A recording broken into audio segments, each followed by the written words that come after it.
안녕하세요. 한나어린의 굿티처입니다. 네, 이번에는 전화 두 번째 상황으로요. 아이들이 갈등이 일어났을 때는 어떻게 하면 좋을까요? 항상 전화는 같습니다, 선생님들. 상황 설명을 하시고 결론을 가시는 거예요. 그렇다면 갈등이 일어나는 상황을 선생님이 만약 목격했다면 그 목격했을 때 아이들이 어떻게 행동을 하는지가 보이죠? 그러면 누가 이렇게 해서 놀고 있었는데 누가 이렇게 와서 뭐라고 얘기하니까 누가 이렇게 얘기를 했다고 굉장히 상세하게 상황 설명을 합니다. 그렇게 하고 저 같은 경우에는 아이들끼리 7세기 때문에 아이들끼리 둘이 앉아서 한번 얘기로 해결해봐라 라고 하는데, 그랬을 경우에 그 해결하는 거를 제가 옆에 앉혀서 이제 해결하라고 하거든요. 그럼 저는 막 뚫어지게 보고 있는 건 아니지만 다 귀로는 듣고 있어요. 그러면 해결은 이렇게 하더라고 부모님께 얘기를 하고, 그 다음에 저와 얘기한 걸 또 부모님께 얘기를 드리는데요. 이 과정에서 이제 그때 얘기를 있는 그대로 서술로 먼저 얘기를 한 다음에 이제 들어가는 건데, 교사가 물론 이 아이가 잘못을 했었어도 그 아이만 잘못했다고 얘기를 하시면 안 되세요. 어떤 게 중요하냐면 저 같은 경우는 이렇게 해요. 누가 이렇게 얘기를 하더라고요. 근데 그게 좀 과한 말이었더라도 저는 그 아이한테 공감을 해주는 얘기를 부모님께 해드려요. 근데 어머니, 제가 생각했을 때도 누구 입장에서는 들어보면 그렇게 느낄 수 있잖아요, 어머니. 그래서 제가 생각했을 때도 좀 많이 속상하고 슬프고 좀 많이 답답했을 것 같아요. 이렇게 그 아이가 누가 봐도 객관적으로 봐도 잘못했을 만한 상황이더라도 그 아이가 그렇게 행동을 했을 때의 이유에 대해서, 그리고 그 아이가 그때 느꼈을 감정에 대해서 교사가 공감을 해주는 거예요. 그러면 그 어머님들은요, 이 선생님이 우리 아이에 대해서 조금 그래도 마음으로 걱정을 많이 하고 있구나, 그리고 우리 아이의 감정에 대해 선생님이 공감을 하고 있네 라고 느낄 수가 있거든요. 그래서 저 같은 경우에는 그 아이의 입장에서 얘기를 해요. 그 아이 부모님께 전화를 했을 때는 그 아이가 어떻게 느껴서 그런 말과 그런 행동을 했는지를 좀 뒷받침할 수 있는 거를 제가 파악해서 부모님께 얘기를 드리는 편이고, 그리고 또 그 아이가 또 이런 게 있어요. 뭔가 친구랑 얘기하거나 저랑 얘기할 때 어떤 표현을 할 때가 있어요. 되게 잘 안 쓰는 표현, 되게 좀 독특한 표현 같은 거, 또 그리고 어떤 단어를 선택한다거나 좀 그런 게 제가 느끼기에는 하는 게 딱 선생님들 느끼실 거예요. 하는 게 있거든요. 그러면 저 같은 경우에도 있는 그대로 말해요. 부모님께 누가 이렇게 단어를 쓰면서 얘기를 하더라고요. 그러면 충격적인 경우 부모님도 충격 받으세요. 그러면 제가 이제 그 표현에 대해서 저도 설명을 하는 거예요. 제가 봤을 때는 누가 지금 이런 감정을 느꼈는데 그거를 아직 표현을 잘 못해서 그렇게 표현했을 수 있을 것 같아요. 그래서 그 아이가 만약에 잘못된 단어를 썼거나 좀 과한 단어를 썼을 때 교사가 어떻게 정정을 해줬는지, 수정을 해줬는지, 교사가 어떻게 반응해서 말을 했는지도 저는 말해요. 그래서 어머니, 제가 누구누구한테 이런 상황에서는 이러하는 게 더 좋을 것 같아 라고 얘기를 했어요 라고 이렇게 얘기를 하는데요.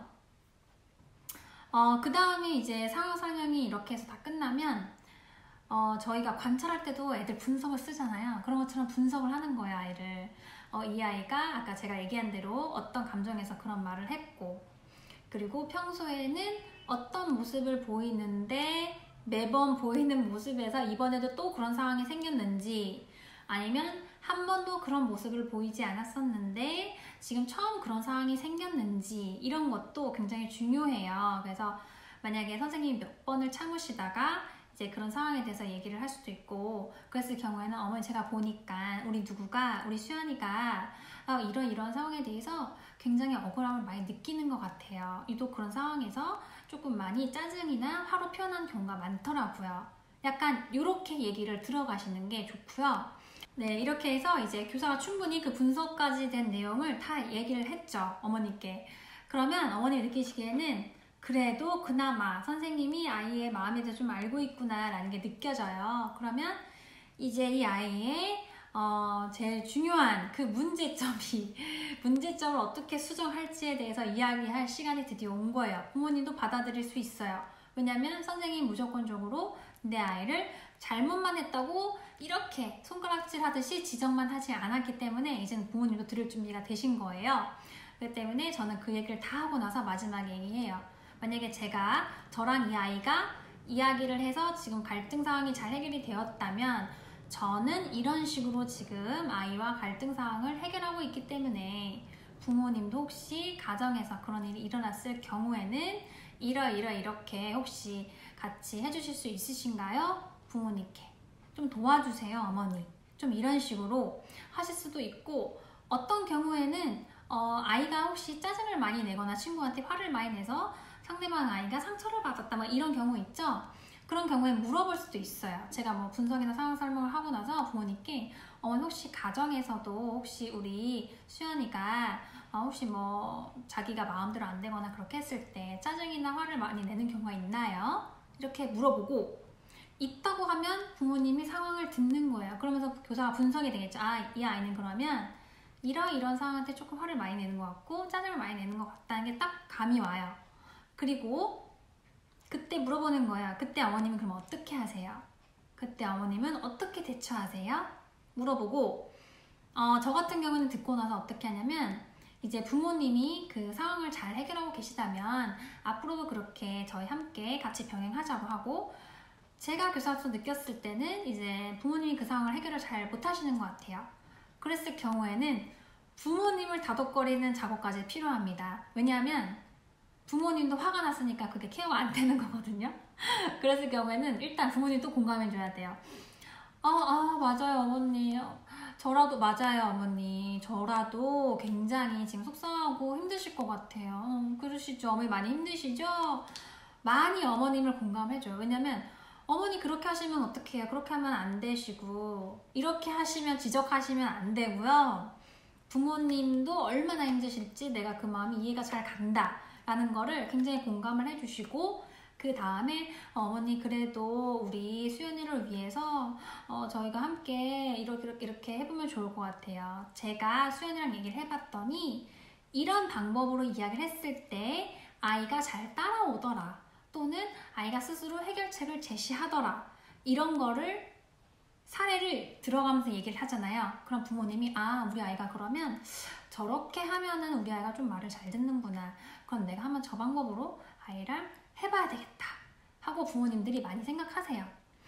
저는 되게 좋은 부모님들을 많이 만났어서 솔직하게 이야기를 항상 해주시고 굉장히 노력도 많이 해주시는 부모님들을 많이 만났어요. 그래서 제가 이렇게 했을 때 굉장히 부모님들이 도움을 많이 주셨고, 같이 병행을 해서 아이들이 그런 문제 상황이나 갈등 상황에서 하는 행동들의 변화가 일어나는 경우가 많았어요. 네, 그래서 저 같은 경우에는 갈등 상황을 이렇게 전화를 드리면 좋다는 거, 그리고 갈등 상황과 더불어서 이 아이가 만약에 그 문제 행동을 계속 하잖아요. 갈등을 일으키는 행동. 그랬을 때는 주기적으로 이 아이는 전화해야 돼요. 부모님들이 궁금해 하시거든요. 그래서 어머니 그러면 그렇게 병행해주세요 하고 나서 며칠 뒤에 또 전화하고, 또 갈등 상황이 있으면 전화하거나, 아니면 이 아이가 눈에 띄게 뭔가 그 행동이 수정이 되었어요. 그랬을 경우에는 이제 그게 수정이 된 걸 엄마한테 말해줘 어머님이 피드백을 받는 거잖아요, 그게. 그래서 어머니 혹시 가정에서 제가 지난번에 이야기 드렸던 것처럼 그렇게 아이한테 해주셨어요? 너무 많이 변해서 너무 많이 아이가 표정이 밝아졌어요. 오늘 친구한테는 이렇게 뭐라고 다정하게 얘기하더라고요, 어머니. 너무 감사해요. 어머니 협조해주신 덕분에 누가 이렇게 많이 감정이 많이 풀렸나 봐요. 네, 이렇게 아이가 변화가 되고 있고, 그리고 어떤 식으로 되어가는지도 부모님께 안내해드린 전화를 자주 해드리면 굉장히 좋다는 거. 특히 그런 문제, 갈등을 일으키는 상황, 그리고 상황에서 아이가 뭐 감정적으로 문제가 있다면 그게 어떻게 풀려가는지에 대해서도 이야기를 할 수가 있고, 뭐 갈등 상황에서 다쳤다면 그 다친 상황까지 이렇게 같이 얘기도 할 수 있고, 또 갈등 상황에서 그 아이가 친구랑 어떤 갈등 상황이 그냥 있었는데 이 아이가 평소에는 별다른 문제 사항이 없는 아이인데 뭔가 피해를 입거나 또는 마음에 오는 상처를 좀 많이 받은 것 같아요. 그랬을 경우 당연히 전화해야죠. 왜냐면 상처를 받았으면 집에 가서 말을 할 테니까 그 전에 교사가 미리 말하는 게 더 나아요. 모든 상황은 교사가 미리 말하는 게 나아요, 선생님들. 그렇기 때문에 갈등 사항이 있었으면은 대부분은 전화 드리는 게 좋습니다. 네, 그렇게 해서 부모님과 소통을 이렇게 하시면은 네, 될 것 같습니다. 그래서 제가 오늘 뭐 간단히 뭐 하나하나 세세히 그 상황들을 다 설명을 드릴 수는 없고 그냥 예를 들어서 갈등 사항이 이렇게 얘기하는 게 좋다는 걸 전반적으로 이야기를 드렸는데요. 이제 선생님들이 좀 더 궁금하신 사항이 있으시다면 댓글로 남겨주시거나 하면 제가 이런 거는 선생님들이 많이 궁금해해서 영상으로 올리면 좋겠다 하는 건 제가 따로 영상으로 또 올리도록 하겠고요. 또 갈등 상황이 있어서는 지금 어떻게 해결을 해야 되는지도 많이 궁금해들 하세요. 그 상황도 제가 조만간 올려드리도록 하겠습니다. 네, 오늘 영상이 도움이 되셨다면 좋아요, 구독을 꾹 눌러주세요. 네, 그러면 다음에 만나요.